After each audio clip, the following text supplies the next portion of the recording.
Hi hello welcome to my channel. నేను మీ భవాని. ఈరోజు వీడియోలో నేను మీతో షేర్ చేయబోయే రెసిపీ వినాయక చవితి స్పెషల్, దేవుడికి ఎంతో ఇష్టమైన నైవేద్యం ఉండ్రాళ్ళ పాయసం. ఇది బెల్లము ఉండ్రాళ్ళు ఉంటే చాలండి, సింపుల్గా అయిపోయే రెసిపీ అనమాట. దేవుడికి మనం నైవేద్యంగా చేసి పెట్టేయచ్చు. ఒక 5 నిమిషాల్లో మనం చేసి పెట్టేయచ్చు. ఇది మనకి ఎన్నో విఘ్నాలు ఉంటాయి. విఘ్నేశ్వరుడికి మనం కోరుకొని చేసి పెట్టామంటే మనకి అనుకున్న పని అనుకున్నట్టుగా జరుగుతుంది. ఇది పర్సనల్ ఎక్స్పీరియన్స్ అనమాట. లేట్ చేయకుండా వీడియో స్టార్ట్ చేద్దాం. కళాయి పెట్టుకోవాలి. స్టవ్ మీద మందంగా ఉన్న కళాయి తీసుకోవాలన్నమాట.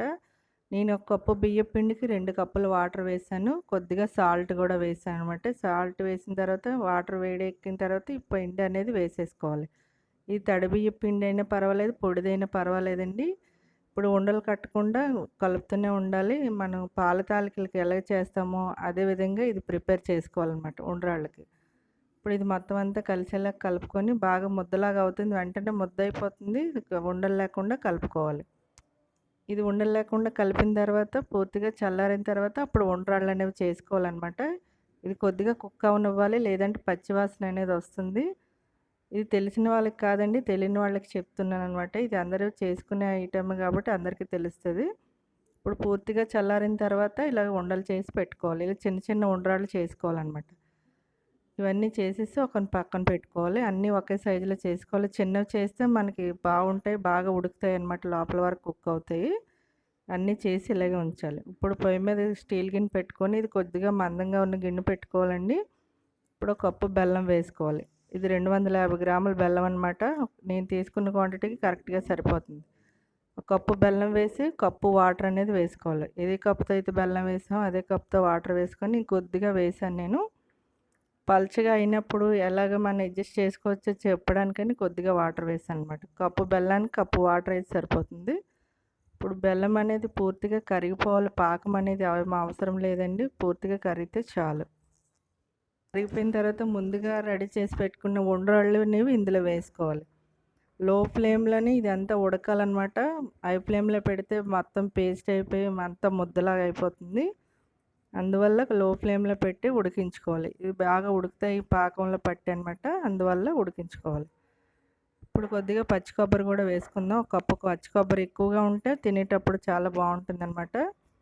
ఇప్పుడు ఒక 2 స్పూన్ల బియ్యపిండి తీసుకొని, ఇది కొద్దిగా పల్చగా అయినట్టు అయింది కదా, అలాంటప్పుడు కొద్దిగా బియ్యపిండి తీసుకొని వాటర్ కలిపి ఇప్పుడు ఉడుకుతున్న పాయసంలో వేసుకుంటే మనకి చిక్కదనం అనేది వస్తుందండి. మనకి కరెక్ట్గా వస్తుంది అనమాట ఉండ్రాళ్ళ పాయసం అనేది. ఇది కలిపింది ఇప్పుడు ఉడుకుతున్న పాయసంలో వేసేసుకోవాలి. ఇప్పుడు ఇదంతా వేసుకున్న తర్వాత కొద్దిగా ఉడకనివ్వాలన్నమాట. ఒక 3 నిమిషాలు ఉడికితే సరిపోతుంది.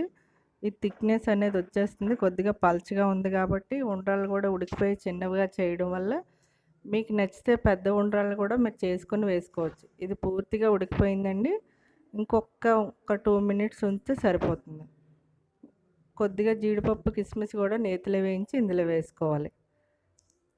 ఇప్పుడు మళ్ళీ 1 నిమిషం ఉడికిన తర్వాత దించేద్దాం. సరే, పూర్తిగా ఉడికిపోయింది. చల్లారాక మనకి చిక్కదనం అనేది వస్తుంది. కప్పు బెల్లానికి కప్పు వాటర్ వేసుకుంటే కరెక్ట్గా సరిపోతుంది అనమాట. పిండి కూడా వేయనవసరం లేదు. నేను ఎందుకంటే పలచగా చేసి చూపించాను, మీకు తెలియాలని చూపించాను. చూసారా, ఎంతో టేస్టీగా ఉండే ఉండ్రాళ్ళ పాయసం దేవుడికి నైవేద్యంగా మనం చేసి పెట్టేయచ్చు. అందరూ తప్పకుండా ట్రై చేయండి.